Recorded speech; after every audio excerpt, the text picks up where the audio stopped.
All right, Jim Rascal will be introducing our guest, Tom Lemming. And I'll just say this about Tom. Tom's been great to work with. He's a guy that I can't imagine how many phone calls that you deal with, how much communication, the volume all over the country, dealing with thousands of athletes, thousands of coaches. Yet we were able to connect. We couldn't do it last year. We did it this year. It's very, very personable. And you talk about a national level guy. If you wondered, see there, I might throw a flag, Tom, right over there. If you've wondered, if you went and saw the movie Blindside, which I'm sure Jim will mention, he was in the movie Blindside, playing himself. You know you've reached a certain status when you play yourself in a movie about a former NFL, former college player. That's exactly right. So, super nice guy. We're really so lucky, Tom. I appreciate you finding the way to get here. And again, be thinking of the questions, because this is a guy who's seen it all, done it all. Is right in the middle of sort of what we come and do every week. So without further ado, Jim, will you come up and give the appropriate introduction? Changing my notes as David takes on. Okay, that happens every week. Sometimes Rex used it. When Jeff, when Lloyd Carr was here, Jeff Long ran up and grabbed my notes beforehand to refresh himself. So Lloyd Carr had 3 introductions before I even got up to the microphone. Okay, our guest is a native of Chicago and got his start as a stringer for suburban Chicago weeklies covering high school football games. He may not have been college football's first recruiting analyst, but he has definitely perfected the role.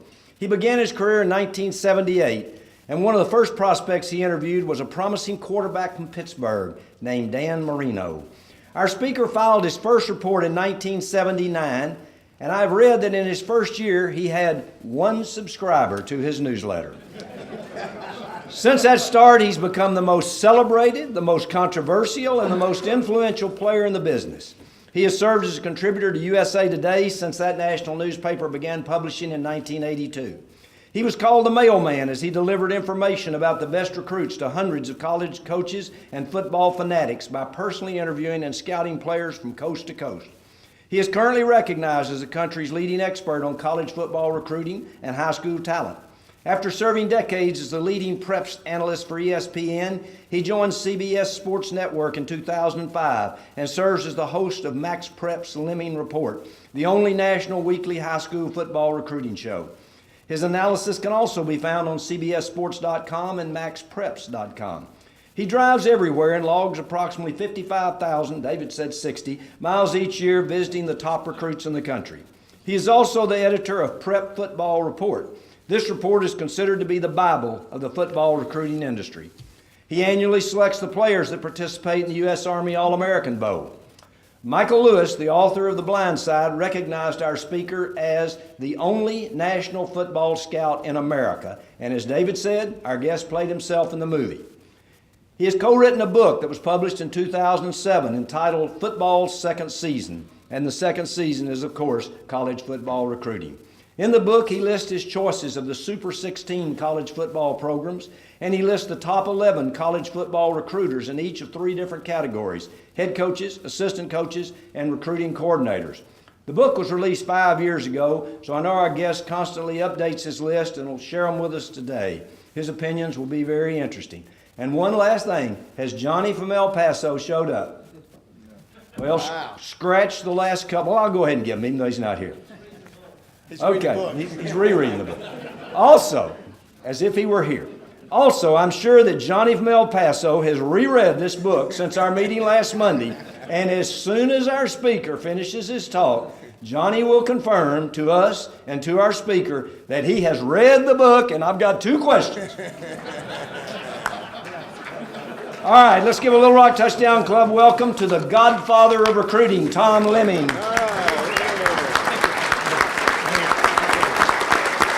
Thank you. Thank you. That's quite a reception. I appreciate it. And I've been here for the past 3 days, actually. I was with Richard Davenport Friday, interviewing some of the top juniors in this state, because it never ends now. Recruiting just keeps picking itself up. And I know Arkansas fans are a little bit upset on how things are going right now. I could give you a little bit of hope. A few years ago, I was invited by Major Ogilvy, a former Alabama player, to speak at the Touchdown Club at Alabama. 2 days after they had lost to Louisiana Monroe, and everybody was real upset with Nick Saban. So I got up there and told him I had known Nick for 16 years, and I was actually introduced by one of Bear Bryant's old watch charm guards with a bag on his head. He was so embarrassed to talk about Nick Saban losing to Louisiana Monroe and having an under 500 record that he couldn't talk in front of the crowd without a bag on his head. So I said, give it a couple of years. I've known Nick Saban since before, when he was in the pros, before Michigan State, and I know he's a great coach and a great organizer. Give him 2 years and he'll be a BCS contender. Little did I know he would win the national title 2 years later. So there is a lot of hope, and Arkansas is that type of program. They're one of the Super 16 right now when it comes to facilities, education, and really the wherewithal to become a dominating team. So I do believe that and with the right coach and the right organization, it's not going to take very long. And it doesn't take long for these kind of programs. Maybe if you're in Indiana or you're a Kansas, it's going to take a little bit longer, but it won't take that much longer for Kansas. Now, maybe to start to kind of introduce myself a little bit more, though you handled it pretty good. I did start in 1978. I interviewed Dan Marino, John Elway, Eric Dickerson that year. The next year was Reggie White. But back in those days, there really was no national recruiting. If you're an Arkansas fan, you read the Arkansas Democrat, and you talked about Arkansas recruiting. You didn't have any interest in Boston College or UCLA. My idea was then to bring it all together, drive nationally. I love history. I love travel, so I kind of combined the three. I had no resources, 1 subscriber my first year, and it took me 7 years actually to make money. So I would drive in my old Chevette without air conditioning and with the radio stolen out of it for the first few years, and I would actually sleep in my car every other day. I would just get a red roof in maybe, and so I could take a shower every other day. But to conserve money and to really travel around the country to interview ball players, which no one had really ever done before, it took a lot of time and it took a lot of effort and a lot of really just perseverance. I can remember one time I was able to sell myself to radio shows. That's the only way I could get subscribers. Jack Brickhouse in Chicago or Frank Beckman in Detroit, Hap Gowdy in New Orleans. I would drive and do these stations, Bob Trumpy in Cincinnati. So one day Bob said, why don't you come to the station, we'll have a whole hour with you talking about University of Cincinnati, Ohio State, and Big Ten recruiting. So I drove down there, but I wanted to do interviews before that. So I get down, slept in my car overnight in a Denny's parking lot. Unfortunately, it was early November and the weather had gotten down into the 20s. I woke up, I was completely frozen. I was still in my early 20s. You figure it wouldn't bother you, but I couldn't get out. I walked out of my car, I couldn't feel my legs. I hit the ground, started crawling to the curb. People were walking by figuring I was a homeless guy. And I was pretty upset with myself. I went into the bathroom just with all my clothes on, just sat on the toilet for about an hour so I could thaw out. Went and did my interviews at Princeton High School, went and did Bob Trumpy's radio show, but when I was on my way home, I said, this is it. I was going to end it. I'm going to find a legit job. And a couple of weeks later, I decided, that's it. I'm definitely quitting. And to give you an idea how well I was doing, when I quit, I was the only one in the country that knew I quit. So I and fortunately for me, I did persevere. I got back in it a few weeks later, and then it slowly but surely, I made a contact with USA Today when they first came into existence in 1982, and I've been selecting their All-Americans since 1982. A couple years before that, Scholastic coach Adidas asked me to pick their All-Americans, which is now Gatorade. So I've been doing that since '79. And then in the mid-'80s, ESPN asked me to be their recruiting analyst because they weren't as big as they are now. We'd fly out to Connecticut, and they only had one building. Now it's a massive 7-building complex, and they dominate sports on TV. But picking that in the mid-'80s, and then in the '90s, yes, we started doing a show at Disney World every year. I fly the top 25 All-Americans to Disney World before a game. And now they play a game down there. We would just have the All-Americans down there. So it's a lot different now. I got to know and did shows at Lee Corso. Mike Gottfried was my partner in a lot of those shows. Chris Fowler, Gary Danielson, Bill Curry. So I got to know a lot of the ins and outs. Even Terry Bowden did a couple of shows with me on ESPN. Then around 2000, the U.S. Army representatives asked me to select their team. So I started picking the U.S. Army game. And the first year was awkward. First year wasn't the Army. It was no sponsor. And we did it in Dallas. No one watched it on TV, and it was just about finished. The Army actually came to our rescue, and we had the meeting 3 days before 9/11 on a Friday. So 4 days before 9/11 in 2001. No press showed up. We're in the Alamo Bowl sitting there with our suits on, 98 degrees. Not one writer showed up, and we thought, well, it's going to end. And it did struggle. The first year I thought we needed some oomph. So I got a call. There was a movie called Remember the Titans that was out. And then the coach, Denzel Washington, played the coach. The real coach called me up, who was going to be one of our honorary captains, says, I've got this great running back out of Los Angeles, and his name was J.D. Washington. I never heard of him. He played in a kind of a privileged league there. He was supposed to be 6 foot 195, running a 4.4. I told Coach Boone, I said, we got to get him in because then we could bring his dad, Denzel Washington, to the show and get him some publicity. It worked out, except that when JD showed up, instead of being 6 foot 195, he was about 5'8", 150, and he was getting buried. One thing he did have was heart, but I think he carried 4 times for minus 11 yards in our game. All we were concerned that Denzel was doing some press for us, and it worked out. A year later, NBC took it over. I worked with NBC for 8 years, and it was my idea to start having announcements during the game, which is really good because none of our games were ever of concern to anybody. 48-7, nobody watched the game. They wanted to know who was committing. So the first guy I ever asked to do it was Chris Leak a year in advance. I had known his dad, Curtis, and I had worked with his older brother a few years before that, and I said, would Chris mind announcing at halftime of our game? NBC was just new with us. We needed some kind of oomph, and we got it with Chris announcing. During that week, we got Lendell White and Reggie Bush to also announce with us.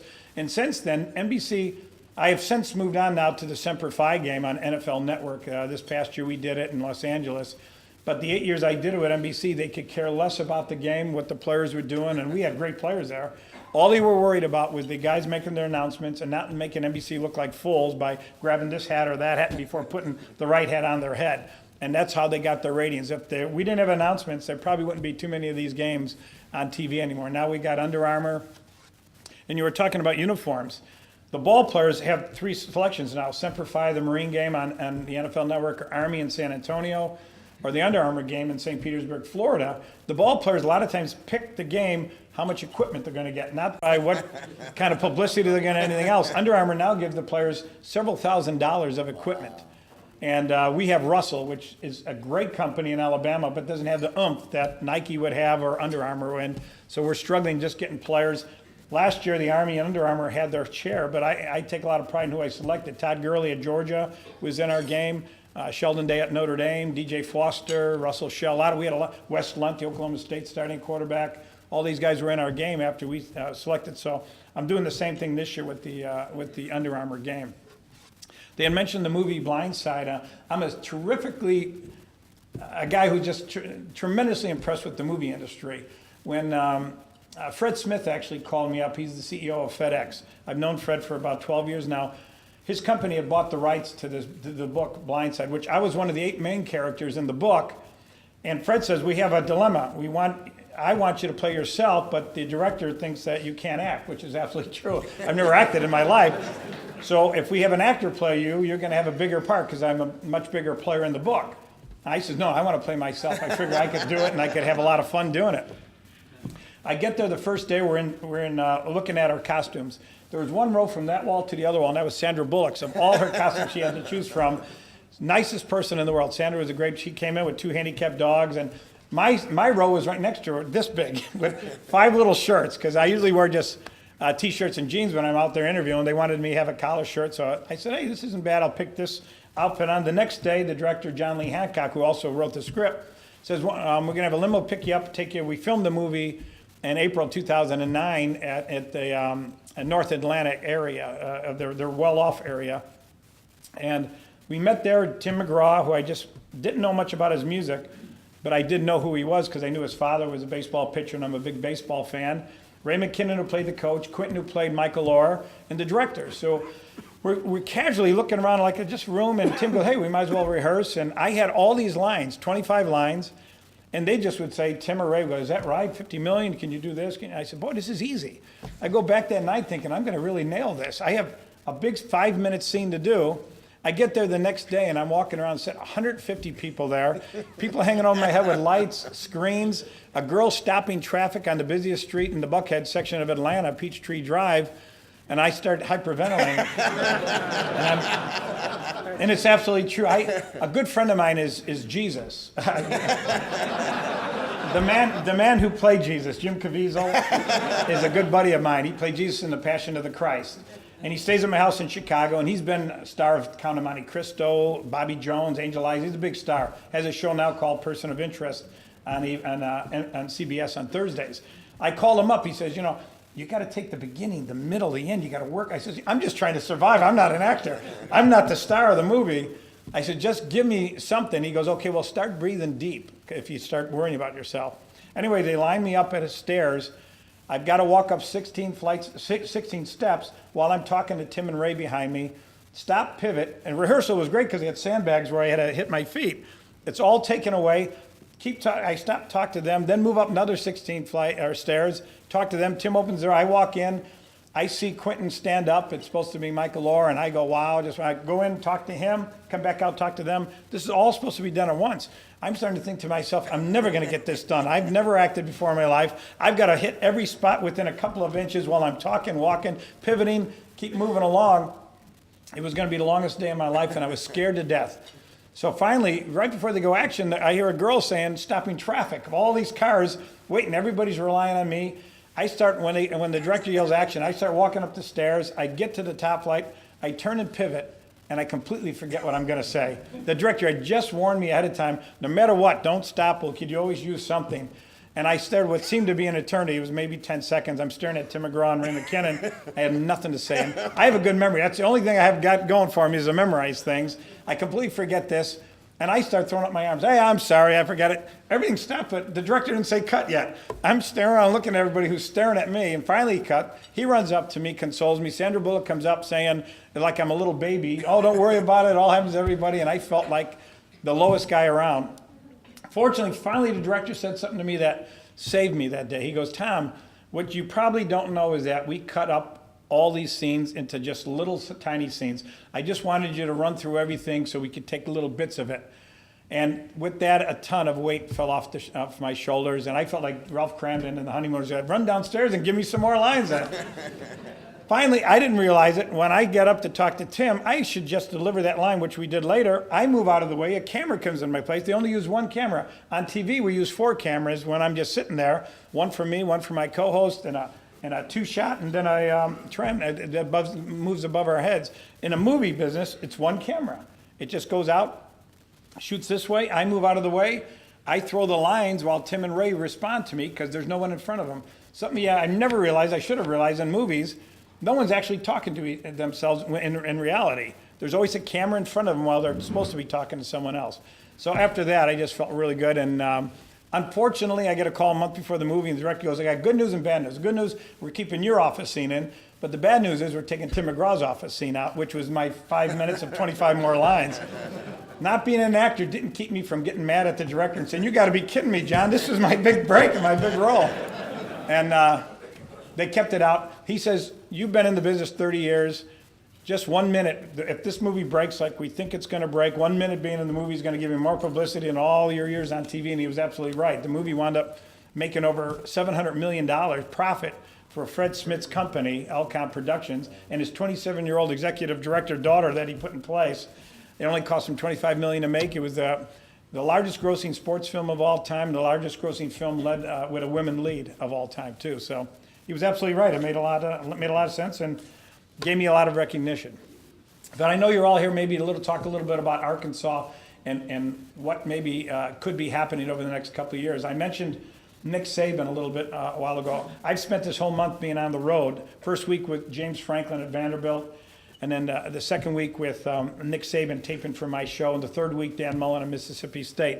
Fourth week was supposed to be here at Arkansas, but our network is following John L. Smith. And our executive producer from that show called me up and says it's probably best not to overkill the situation because it's not looking real good for John L., who was actually one of my co-hosts. When he got fired at Michigan State, he came and did 7 hours live with me on CBS about 5-6 years ago and actually did a good job. Whoever gets fired, by the way, becomes my co-host. I've had, this year, you all probably know Houston Nutt. He's one of my co-hosts. And Ron Zook, they're our co-hosts for our show. and they come on my show and they do the SEC shows too. Last year was Rich Rodriguez, who's doing very well at Arizona. The year before, Mike Leach, who's at WSU. And year before, 2 years before that, Phil Fulmer for 2 years did our show. John L. did it, John Bunting, Jerry DiNardo, Rick Neuheisel twice. So whenever a head coach sees me now, they just kind of run out of the way, figuring that I may be asking them to become my co-host next year. And probably will happen with John L. back again. So, but anyway, what I wanted to get to is talking about the organization. I throw my whole life into recruiting, and I could understand what goes on. And I do have a lot of ADs call me around just talking about recruiting and the recruiting ability of certain coaches. And there are big names. Charlie Strong's a good recruiter. Paul Rhodes at Iowa State is an excellent recruiter. Mike Leach is a great recruiter. Guys that could be mentioned, Steve Sarkisian is a great recruiter. But there's a lot of guys that aren't real good recruiters. The best in the business is Nick Saban, not only developing players, but as a recruiter, they're second to none. And I went on the air last year. Rick Neuheisel, who I was just sort of joking with, is a prolific golfer. And I was saying to him off the air, I said, show me a guy who's a prolific golfer, a head coach, and I'll show you a lousy recruiter. And the fact is, Steve Spurrier was listening because he was our next guest coming on, and he's famous for being a great golfer and not spending a lot of time recruiting. So he thought I was taking a jab at him and was a little upset about it. But the fact is, if you show me a coach whose hobby is just golf, or anything else, I'll show you a guy who's not going to make it in the SEC. The reason is now, your hobby has to be recruiting. It's gone up to that. They're paying assistant coaches a ton of money. Now, head coaches have been taken a little bit out of the loop, or so it seems, where head coaches can't travel during the month of May. They're no longer allowed to text. And Nick Saban rule was because they're not allowed to be on the road because they felt his brush with ball players when he visited high school, which you say, hello, I can't talk to you. Those are the rules. He would spend an hour saying, hello, I can't talk to you. So that's the new rule. You can't do it. But what the head coaches can do, 3 weeks ago I was in New Orleans at St. Augustine High School with the #1 player in the class of 2014, Leonard Fournette. A running back who's 6'1", 225, runs a 4.3, 740. He averages 13.5 yards per carry in a great league, averages 28 yards per catch, and he can block. He does everything well. He's sort of the next Herschel Walker type of player. And when I was sitting there watching film with him and his coach, the coach kept reminding him, remember at 3:30 you have to call Nick Saban, and at 4 o'clock you call Lane Kiffin. And I thought, that's the extra mile. Nick Saban is already talking to the top 50 prospects in the country for next year, not 2013, but the 2014 class. And so is Lane Kiffin, and so is Al Golden, and so is Urban Meyer, and all the great recruiters, Mac Brown. These are the guys that go that extra mile. They may golf at tournaments, but they're not golfing every single day and being on the road. I often felt that maybe Lou Holtz was the greatest coach I've ever run into, but recruiting-wise, it took a back seat a lot of times to golf. And it does it with a lot of coaches, and you cannot be having other hobbies. And it may take some time away from the family, but when you're in the most difficult conference in the country, which is the Southeast Conference, you got to go that extra mile. Plus, getting the players, you got to develop them. But I've talked to Pete Carroll and Mac Brown and Nick Saban and Urban Meyer about this. No matter how good of a coach you were, and when I grew up, I idolized Bear Bryant and Ara Parseghian and Woody Hayes. I got to meet all three of them. Even went up in the tower with Bear Bryant, but it was different back in the late 70s. He'd go up there and he wouldn't even have known the name of his own players, let alone the recruits. So things were a little bit different, and people held them in such high regard. They were considered gods, coaches that you would never find. And they were outstanding coaches, but the reason they were winning is because they had these great players also. That's the key. Nowadays, people realize that recruiting is the lifeblood of keeping your program as a consistent BCS contender. And if you don't recruit, you're going to be falling down in hard times. And I've seen that happen time after time, and why coaches get themselves in trouble. When I spent the few days at Alabama, they had 12 people in the recruiting office. Nick told me that every day they work on recruiting. They have meetings, and if assistant coaches don't do the job, he'll find the coaches that do. You got to be hard about that, but you're also in such a difficult conference. Les Miles, the same at LSU. I was very impressed with Dan Mullen. Natural resources really aren't there, but Dan Mullen has done a great job in Mississippi State getting the top ball players, whatever the ones that would be interested in coming to Starkville, Mississippi. And there aren't that many, really, including the state of Mississippi ball players would rather go to play at Ole Miss than they would at Mississippi State. He has a better program than Ole Miss does right now because they were recruiting. And I do like Houston Nutt. I think he's a great coach, but what he didn't do was consistently recruit here at Arkansas the difference maker type players. And then when he goes to Ole Miss, he had the privilege of working with great players that Ed Orgeron had left. Ed was not known as a great coach, but a great recruiter. But as soon as that talent started leaving, the organization that Houston had brought in didn't bring in the difference maker, so it was just a matter of time. And I know he didn't win many SEC games. A matter of time he was going to get fired. Then you could see that at Kentucky right now. And you could see Vanderbilt moving their way up. Vanderbilt was always the doormat of the conference until James Franklin got there and has done a great job of selling the prospects, not only in Nashville, but from around the entire South, in Chicago, in Ohio, on the education. You always got to take your positives. What Arkansas has, tremendous facilities, a good education, and they've got the wherewithal to make it within a year or two. And a lot of people think it's going to take forever to, no, it just takes impact ball players, like a Hunter Henry, who's a great tight end here this year, or Ulti Tenpenny, who's going to be one of about 34 running backs heading to Alabama next year. He's not thinking things out. Derrick Henry, a 6'3", 250-pounder, runs a 4.4, is already committed to him. They've already got another great running back committed. They've got T.J. Eldon for another 3 years after this. And one of the top 2 running backs in the country for next year, Bo Scarborough, has already committed to him. He's in the class of 2014. He's a local guy from Tuscaloosa, so all things being equal, Alti's going to have some problems getting some playing time there. So I would imagine either rethinking things or just having the confidence to go in there with a stacked deck against you at the running back position. But that's how Alabama recruits. They stockpile. Lou Holtz did it at Notre Dame in the late 80s, early 90s. Then Bobby Bowden did it in the 90s. Great recruiting, just organization was tremendous. Miami for a long time did it with a couple of different coaches with the organization and the ability to know where they were at, which was Dade County, where there's a tremendous amount of talent. Pete Carroll did it this past decade, and now Nick Saban's doing it.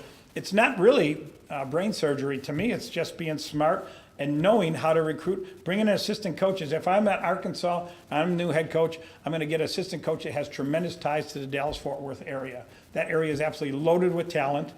And it's an area that I think has been under-recruited by Arkansas. Oklahoma, Oklahoma State, LSU, Notre Dame, Michigan, they get players out of there. Arkansas certainly can. It's not that far away. And then you got Northeast Texas, where there's always ball players in those small little towns from Tyler all the way to Clarksdale, getting ball players up there and players that are playing very well for them. Then I would have a guy that has Florida ties, because everyone can recruit Florida, and Arkansas should be there. Not only going after the B-list guys, going after the A-list guys. If you get 1 out of 10, you're successful. That's the key to recruiting. You always need a great offensive coordinator or defense coordinator. When a head coach comes in, he's one of the two. So then the other coordinator should be there as a coach, and I think you need a great O-line coach.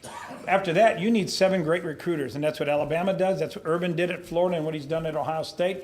Mac Brown's doing it, but his coordinators aren't kind of following up when it is coaching-wise. But recruiting-wise, there's very few schools that can recruit like Texas. But they've got the natural resources. USC's got LA. Alabama really doesn't, so they have to go around the country. LSU's got pretty good talent in southern Louisiana, but they go around the country too. Notre Dame has no talent in Indiana. They've got to recruit. And that's why you just got to bring in the right assistant coaches and know how to recruit your area. But most importantly, you got to keep the top 7 to 8 players in the state of Arkansas here at Arkansas. If you let them keep leaving, like Mike Dyer or Kyle Frazier or players that leave state, it's something that's not going to work to your benefit in the long run. And I know they've had quite a bit of transfers over the past few years of people leaving the program. And that normally happens with a coaching change, and you'll see that happen just about everywhere. And when Nick Saban got to Alabama, or Brian Kelly got to Notre Dame, they lost 20 to 25 of their players because players want to be in a different system or just going to move on.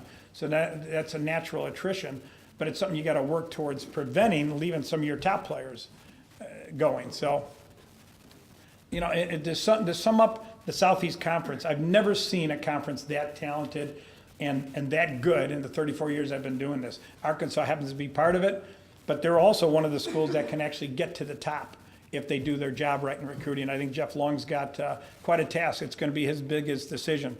It doesn't look like John L. will be staying here, but then you got to bring in a coach, not because he has a big name or he's won this year, and I think it's right. You pick a coach that may have one good year, but you got to look at his track record, how well he's done, not only coaching, but how he's able to get the talented recruits to come into his program and the ability to sell that school. That's very important. And there's a lot of guys with big names out there that I know for a fact aren't very good recruiters. And they come to a school like Arkansas, they're not going to do well, particularly in a conference like Southeast Conference. Then there's other guys that may not be that big of names. I know if they come here, it's like getting a gold mine. They're going to develop the program in 3 to 4 years, and they're going to do a great job. So it's a big decision Jeff Long has, and I'm glad I'm not making it. But if he makes the right decision, you give it, like I said in Alabama a few years ago, you give it 2 years, and Arkansas is going to be title contenders. Not only in Southeast Conference, they have the ability to be national title contenders, and I think it's just a matter of time. So I know I was supposed to take questions and answers now. I'll ask the Okay. first two. You mentioned that you talked to a lot of recruits. Do you give advice to like the tenpenny kid? Would you go, hey, there's 5 great running backs going to Alabama. Are you sure you're making the right decision? So do you give advice? And if you were Jeff Long, you get to see a lot of coaches, assistant coaches. Are there 2 or 3 coaches that maybe stand out to you that would be good coaches at Arkansas? Those are good questions. The first question I've stayed away from the last several years. People think I'm pushing. I had told one ball player, I said this on my show, I'm not going to tell you the name of the school, but it was on my show in this school, and it made headlines in USA Today. This ball player came on our show when we were filming at a combine in New Jersey a few years ago. He had told me he wanted to win the Rhodes Scholarship, and he wanted to, he was a 3.7 student, wanted to be the #1 draft pick in the NFL. So he was looking at Harvard, Yale, Stanford, Notre Dame. He was talking about the academic schools that way. And then when he got on our show, he says, well, I'm leaning towards Florida State. And I, as a joke, I had said, well, are you aware, because you wanted to be a doctor, are you aware that the only doctor to ever come out of Florida State locker room was a Dr. Pepper? So I got myself in big trouble, and I have never advised ball players where to go. I just say, get an education. And I said, you go there. If you're a great football player, they're going to find you at a Division III school, and the NFL finds everybody now. They're going to find you there. But if you're smart enough to get the education, something could happen to you off the field or on the field, or problems you have. Maybe you've reached your growth potential, and you don't have a high ceiling in your talent. So the best thing to do is pick a school for academics. And believe it or not, when I said that once on the air, I got a call from a school that told me I shouldn't be doing that because what about the schools? That means I was going against the schools that have low graduation rates. So you can't win. You can't win any of this because everybody gets mad. Everybody's got a reason for promoting their school. And I've noticed when I talk to ball players that every school in the country graduates over 70% of the players, even though the average is probably, when you talk about coming in as freshmen, about 43%. But every school gives you a list. Every school in the country is in the top 10 in business or medicine or whatever, because they can come up with a list about anything. I've noticed schools, and then they really talk about their tutoring program, but there's an awful lot of schools out there that will tutor ball players just to keep them eligible for the 4 years of football and then kind of cast them aside. And they all talk about grades. So when I'm a ball player, I say, you go to a school that's going to really work with you, getting an education, good staff that's going to worry about you off the field and on the field, and that works out too. What If was you the were second? Jeff Long. If I was Jeff Long, there's a lot of guys out there, believe me, and I would seriously look at it. James Franklin from Vanderbilt, who is a phenomenal recruiter. Al Golden from Miami. These are the 2 best young recruiters in the country. Now, Lane Kiffin's in that boat, but Southeast Conference is not really his cup of tea. Horrible coaches, yes. Yeah, Yeah. because those are the 3 best recruiters, and these are the guys that spend 24 hours, or just about 23 out of 24 hours a day recruiting, these 3 guys. They would be good. Steve Sarkisian's another young, great recruiter out of Washington. And it's a difficult school to recruit at because there's not much talent up in the Pacific Northwest. He has to come into California, but he has to normally take a backseat to USC, UCLA, and Oregon too. Oregon had trouble until their uniforms. We were talking about uniforms. A lot of ball players pick Oregon because they like the uniforms, which is not the way to go when you're a young player. You should look at education, chance to play. But Nike has done wonders for them. Under Armour's trying to do wonders for the University of Maryland right now, doing the same thing with their uniforms, and they're struggling, but they're trying to become the Nike of the ACC, or the Oregon of the ACC. But I would say those young guys, Paul Rhodes at Iowa State is a very good recruiter and a tremendous coach. Guys that I've known over the years and that had the track record to recruit. James Franklin, as a young guy, at first as a GA, assistant at Maryland, was always their best recruiter. Then he moves on, comes back, a great recruiter again, and he goes to Vanderbilt, which everybody thought was a program you could never win at. He's starting to win at Vanderbilt because he's getting ball players that could be difference makers. He's got a quarterback coming in next year named Jonathan McCrary, the best quarterback in Georgia and one of the best in the country. He was 6'4", 190 pounds, runs a 4.5. He's got a great arm and a 3.7 GPA. He's got everything Vanderbilt's been looking for. And he's also got a couple of really good running backs coming in, and you never saw those type of ball players going to Vanderbilt before. They would get lucky at times with ball players that they could develop, but they never would win recruiting wars. Now Vanderbilt's beaten Southeast Conference and Big Ten teams in recruiting, so they're doing a great job. That's just a few of the guys. If anybody has other names they want to throw at me, just let me know, because I've been around so long, I've known everybody. Most of these coaches used to come over to my house to watch film. Mac Brown is an assistant coach. 15 of the 32 head coaches in the NFL used to come to my house to watch film. So I get to know a lot of them, and I use them now. Guys like Sean Payton in New Orleans would give me their facilities. So I'd have everybody in Louisiana meet me at the Saints facilities. When the Cowboy coaches, when Sean was there and Bill Parcells, I'd use the Cowboys. Billy Callahan is one of my best friends, who's the offense coordinator with the Cowboys, so I use their facilities. It saves me a lot of time getting the top players rounded up and sitting down with them and getting everything going. Yes? I'm going to do a Johnny of the El Paso invitation. I've got two questions. Okay. First of all, The Blind Side is one of the greatest movies I've seen in my life, and I've watched it many times.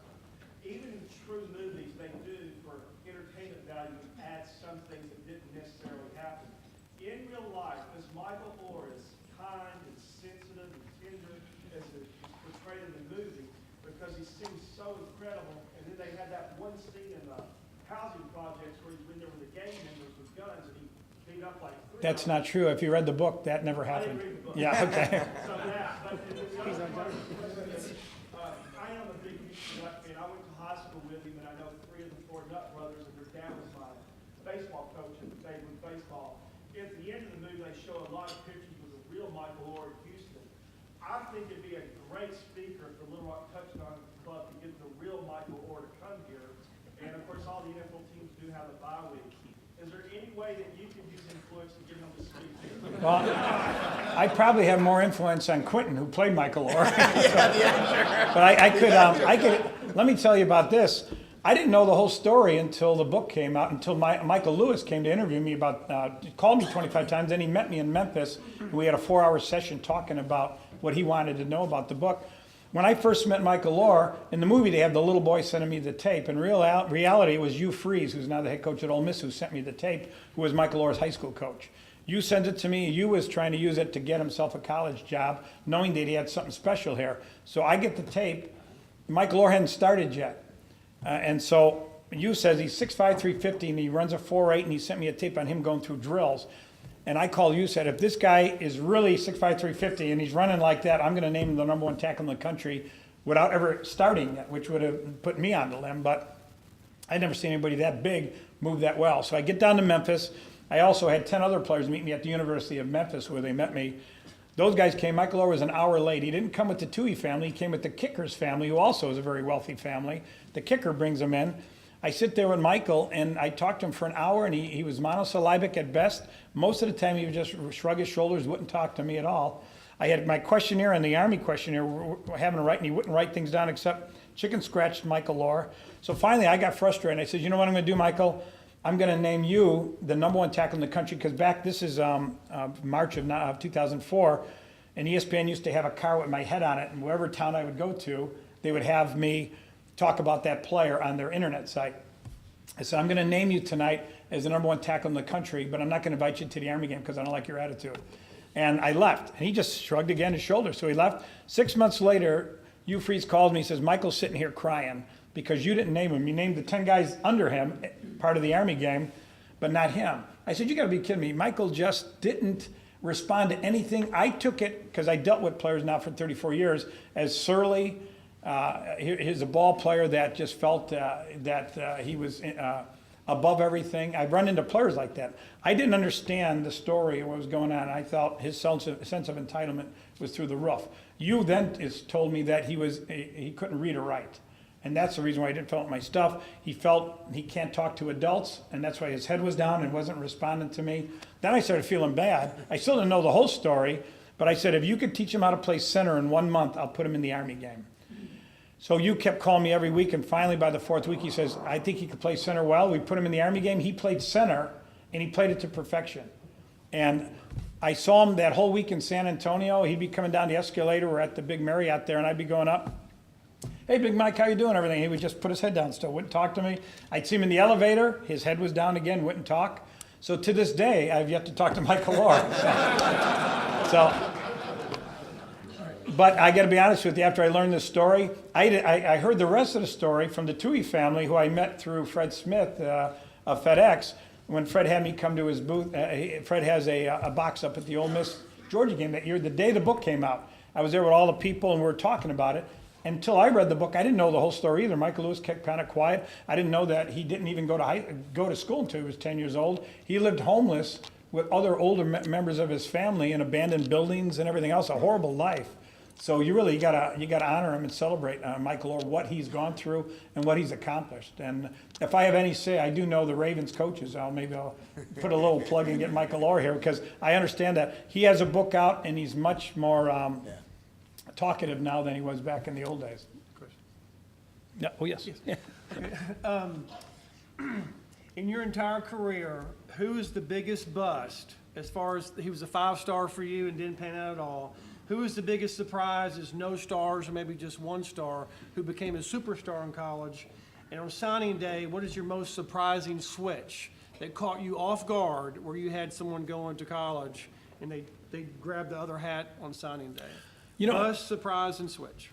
Bust-wise, I don't like to talk about too many players. And one ball player who's kind of local is Mitch Mustang. And Mitch could have been an NFL quarterback.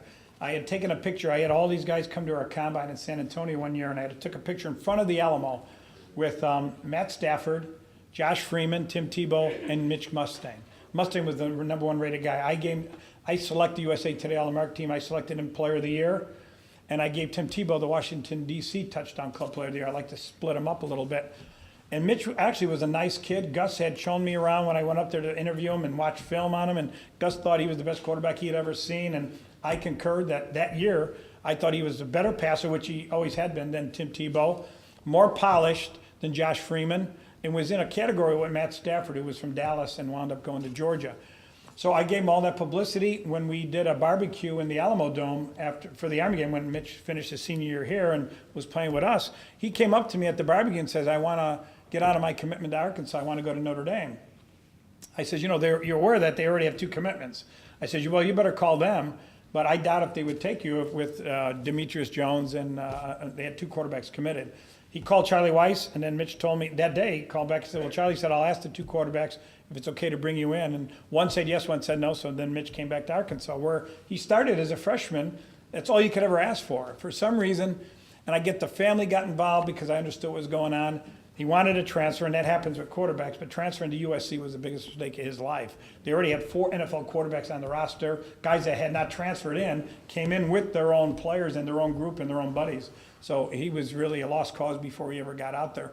Absolute horrible decision. And most of the guys that are bust that you give 5 stars to have similar stories nationally. Now, the 1-star players, I've had a few of those. I had gotten one ball player without any stars first. There was a coach named Sid Matthews in Pascagoula, Mississippi. I went to see him. His son actually was a quarterback too. Shane Matthews played at Florida, but I went there to see Terrell Buckley, a cornerback.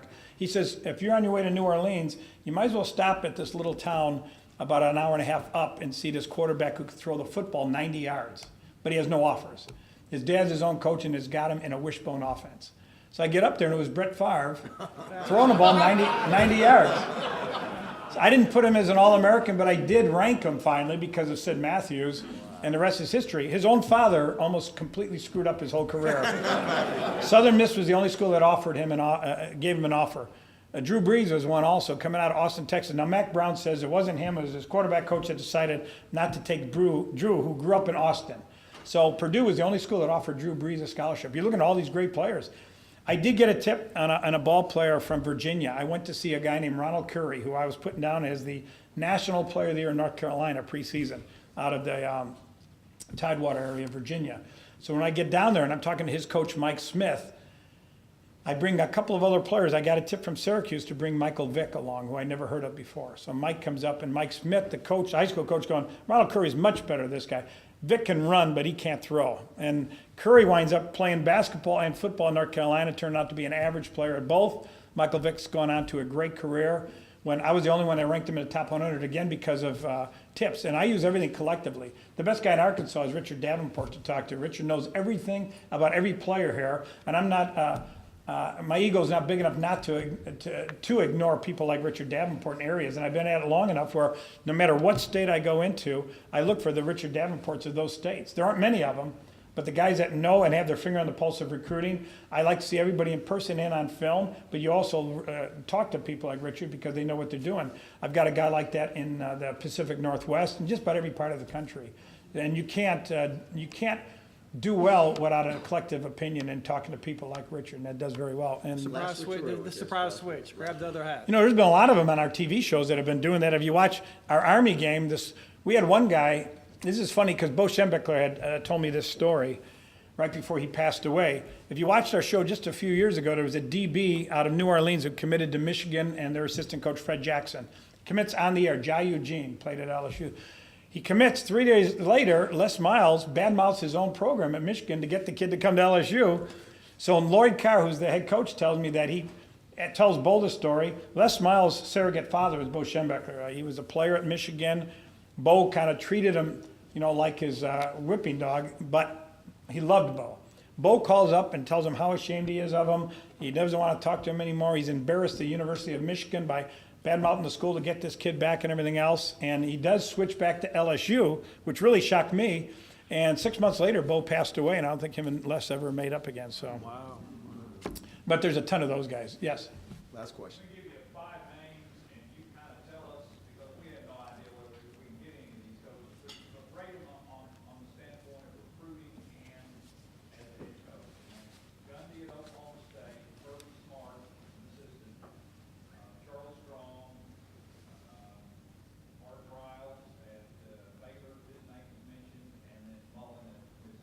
I do know Art Broyles belongs in Central Texas. If you ever talk to him and the way he grew up in his cowboy boots and his cowboy hat, I doubt if he'd fit in that well at Arkansas, but he's perfect for Baylor.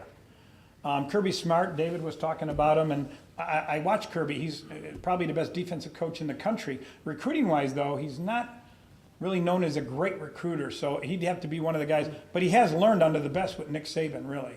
But as far as coachings go, he would be a guy that could develop the players, and he's not a real strong recruiter, so you'd have to bring in a strong staff coming along with them. Who are the other guys again? Mike Gundy is a tremendous recruiter and coach. He's one of the guys that used to come over to my house as an assistant coach, and I was always impressed with the notes he would take and the organization that he has. Oklahoma State had always been sort of dead in the water, even with Thurman Thomas and Barry Sanders, until T-Bone Pickens brought in a lot of money, and they brought in Gundy. That combination of the two has done wonders for Oklahoma State, because the facility-wise, they had really fallen on hard times until Boone came in and built things up. And Gundy has built things up offensively. He's a whiz. He'd have to bring in a great defensive coordinator and then 7 or 8 great coaches that know how to recruit, and I think he could do that. So I think he'd be a great choice. Charlie Strong and Dan Mullen. Both of them are very good. Charlie Strong, I knew him at Notre Dame. I knew him at Florida. He's always been a great defensive coach and a strong recruiter. Mullen is both. As a head coach, he's proven himself at Mississippi State, a very difficult school to win at. He was 7-0 until he ran into Alabama, which everyone knew he was going to lose the game. But he's done a great job organizing and getting ball players. Because like I said, the state of Mississippi has players. They came up, Walter Payton and Brett Favre and Jerry Rice, and you can go on and on with that state. Academically, though, it's the 50th out of the 50 states we have academically. So this year, I was there 3 weeks ago interviewing the top 25 juniors. 24 of the 25 have yet to qualify academically.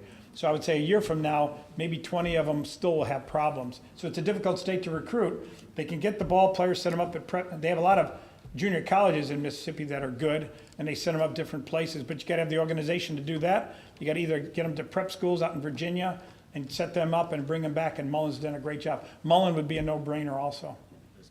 Well, hey, I really appreciate you taking time to listen to me, and I wanted to thank everybody and David for having me here. Thank you. Tom Lemming, everybody. Thanks, Tom. Great job. For those who want to get your pictures made, come on up with Tom and Clint Con next week. Have a great day, everybody.